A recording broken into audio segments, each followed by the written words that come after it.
Welcome to On the Record with Big Nick. Today's topics are, we're going to talk a little bit about college football. As you all know, a couple nights ago, Alabama kicked the shit out of Ohio State. Yeah, that one's for you, Joey. Fuck you, fuck up. Why is it that Alabama every single year is called the mini NFL team? You know, they've just been so dominant for so many years. And we're also going to touch base on Nick Saban too. First, what are your thoughts on college football like compared to other college sports? That's definitely the most fun to watch, in my opinion. It's only 12 games. It's like every single game matters. Like if you lose one game, you're done. Sometimes you might be able to sneak into the top four. So it's almost like every game's a playoff game. But just comparing those college playoffs to like March Madness, how different it is. What I'm saying is that March Madness is a totally different animal. Yeah. March Madness obviously is a playoff. Yeah. College football is a regular season, but let's be honest here, it's playoffs for these teams to get into the college football final. Yeah. The top four. Think about it. If you go 11-1, pretty good year, right? You won 11-1, right? Yeah. It's not going to get you in the championship. Every single basketball team loses games. Yeah. And then once you get into March Madness, what happens, Casey? Anything can happen, right? So do you think college football playoffs should be like that? No. No? No. Why not? I think it should be the best 8 teams. 8? Then you go from 8 to 4 to 2. Do you think there'd be a big difference? Because it seems like every year, even You have to win another game, right? So Ohio State and Alabama, the two best teams, made it to the finals, and Alabama still blew them out. So do you think that would make any difference?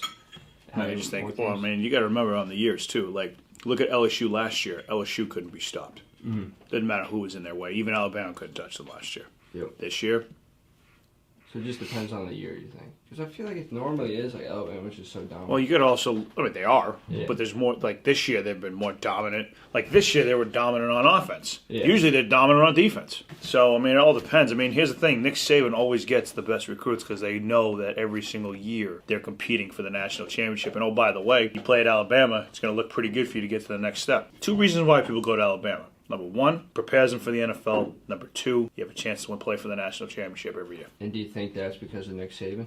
Fuck yeah. Nick Saban's a great recruiter. He's a great college coach. He's coached in the NFL. He's got experience in football for a long time. He's got respect from guys like Bill Belichick and stuff. He knows how to prepare these guys to play to the next level. You said March Madness. Take a guy like Mike Krzyzewski. You don't think he's a great guy to learn from transition from high school, college, and then the NBA? Yeah. Guys like that, you can learn from these guys and you can learn your game more.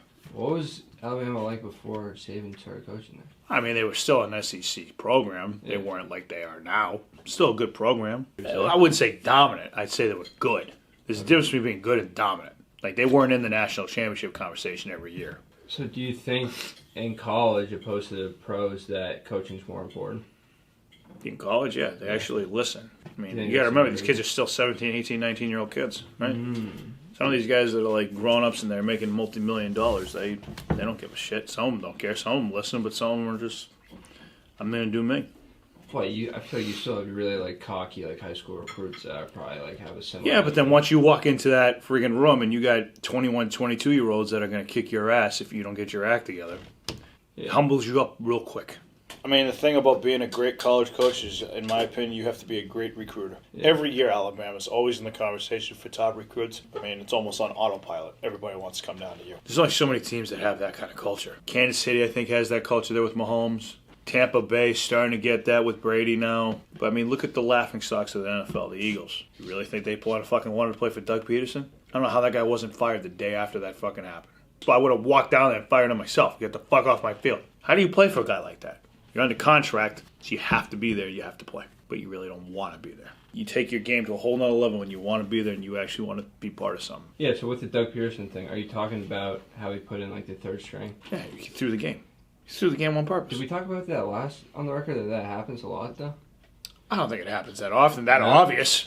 The thing was, it was obvious. Yeah. It was obvious what he was doing. Yeah. He sits there, it was best for the team.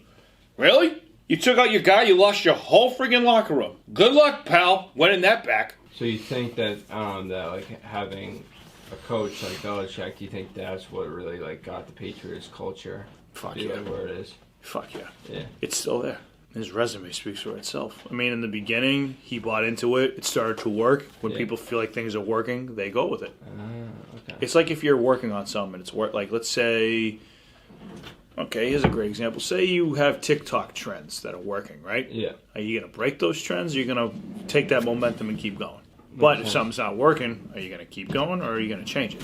So if that culture wasn't working for Bill, he'd have to make a change. And if they didn't make a change, next guy come in. What he's got going on in there, people buy into it. So that's it for this episode of On the Record. Hope you like and subscribe, put your notifications on, and if there's anything you want us to talk about, you can either put them in the comments here, let us know in TikTok comments, anything like that, and we'll get around to it. If you're watching this on YouTube, you can also listen to us on our podcast, anywhere that you can find podcasts, Spotify, Apple, so on and so forth. You can listen to us on your way home from work, on your way to work. Cool. Thanks for watching. That's a wrap.